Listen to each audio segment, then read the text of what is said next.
April 8, 1943. 27,000 feet above Caen, France. Oberleutnant Ralph Hermakin could barely feel the oxygen mask under his grin as he watched ungainly silhouettes laboring up toward his formation through the clear sky in his Fowler Wolf 190A5. The veteran ace of Jagdgeschwader, 26, aged 26, studied the American fighters making their combat debut over occupied Europe. "They look like milk bottles," he transmitted to his wingman, laughing at the sight of the stout Republic P-47 Thunderbolts struggling to reach altitude. Below, 16 P-47C Thunderbolts from the 4th Fighter Group climbed in tight formation, their 2,000 horsepower Pratt and Whitney R. 2800 double Wasp engines straining under their nearly 7-ton weight.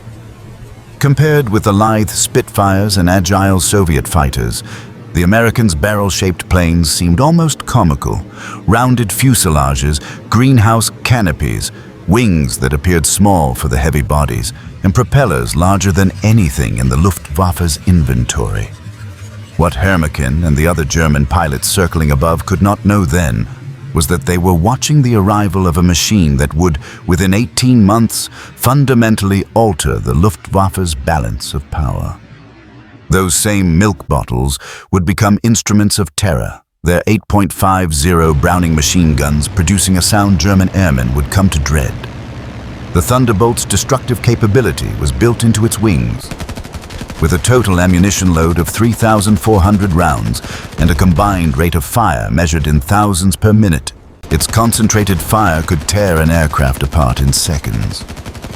The change in perception began that April morning when Major Donald Belay, commanding the 335th Fighter Squadron, saw German formations preparing to attack.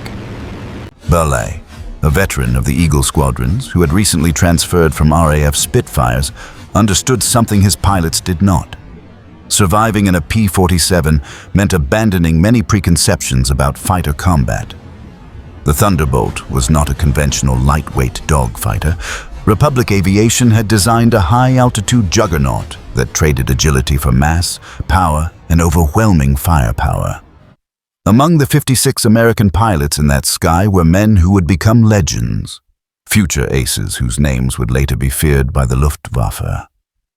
On April 8, 1943, however, they were novices in an unproven aircraft facing the most experienced fighter force in the world.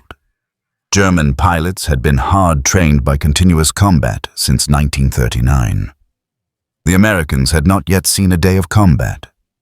This is the story of how industrial logic overwhelmed tactical brilliance, how quantity and ruggedness combined to produce decisive superiority, and how the Luftwaffe pilots' laughter turned into fear when they experienced what 8 synchronized Browning machine guns could do at 400 yards.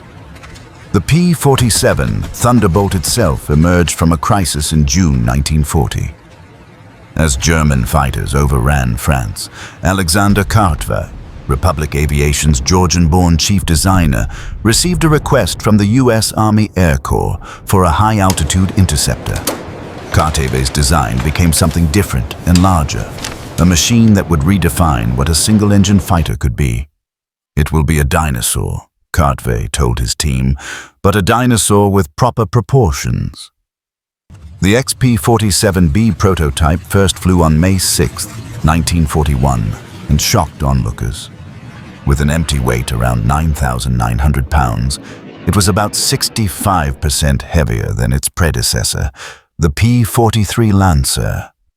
A massive turbo-supercharger system with complex ducting running aft through the fuselage gave the airplane a swollen, almost pregnant look. Test pilots who approached it for the first time asked a single astonished question: "Does this thing actually fly?" It did. And it flew exceptionally well at altitude. The Pratt & Whitney R. 2800 Double Wasp, an 18-cylinder radial rated at roughly 2,000 horsepower, kept power at 27,000 feet, where German fighters began to lose performance. The turbo-supercharger, driven by exhaust gases, allowed the Thunderbolt to maintain near sea-level power in the thin air of high altitude. Major Hubert Hub Zucker, commanding the 56th Fighter Group during training at Bridgeport, Connecticut, initially disliked the aircraft.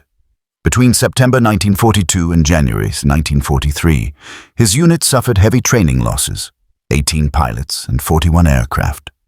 The P-47 was dangerous in inexperienced hands. It ground-looped on landing, torqued on takeoff, and pilots encountered compressibility effects in dives that could freeze controls. However, those who learned to handle it discovered a new kind of performance. Lieutenant Robert Johnson, an Oklahoma farm boy who would become one of the top American aces with 27 victories, described his first flight as like strapping into a locomotive, power beyond expectation, a machine you aimed rather than flew in the traditional sense.